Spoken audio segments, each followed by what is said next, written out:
आदर पिला मन पड़ी गोटे कथा कवि रमाकांत रत्नकर श्रीराधा कवितार गोटे धाड़ी तुम्हें नील कई रंगर छुरी मते चिरी दे जाओ तुम्हें नील कई रंगर छुरी मते चिरी दे जाओ मु नुहे तुम्हें चाहिला बेलकू रक्त रे बुड़ी थाओ मु नुहे तुम्हें चाहिला बेलकू रक्त रे बुड़ी थाओ इंद्रिय इंद्रियातीतर कथा कहे ये चिठी निश्चित भाव में मु निजकू कृतज्ञ मन करी आपण मान सहित रही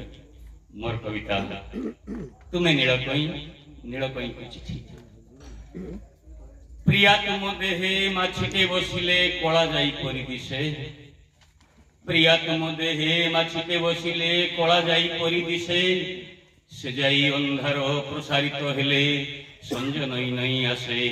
से जाई अंधार प्रसारित हेले संज नई नई आसे मशा तो लंपट सात माड़ खाई तुम ठूर कत शोषे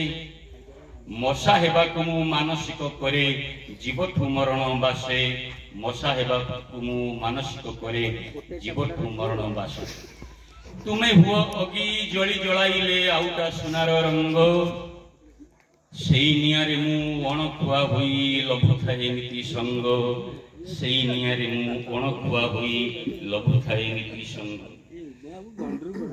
तुम पाद पिंधा पाउंजर दाना अंतरे मो जाए गली तुम पाद पिंधा पाउंजर दाना अंतरे मो जाए गली संज नई राति गाढ़ निशब्द रे शुभे अबाहुल भुली तुम घर पछ बिछुआती लागू प्रिया मो मनरे जड़ी तुम घर पछ बिछुआती लागू प्रिया मो मनरे जड़ी तुम देह बंध सुगंध बासरे हुई जाऊ नई बढ़ी तुम देह बंध सुगंध बासरे हुई जाऊ नई बढ़ी अतल पानी रे तुम देह कई तोले मु मरण बरी अतल पानी रे तुम देह कई तोले मु मरण बरी समाज रे पछे सुली रे बसे मु लोड़े ना स्वर्ग श्री समाज रे पछे सुली रे बसे मु लोड़े ना स्वर्ग श्री।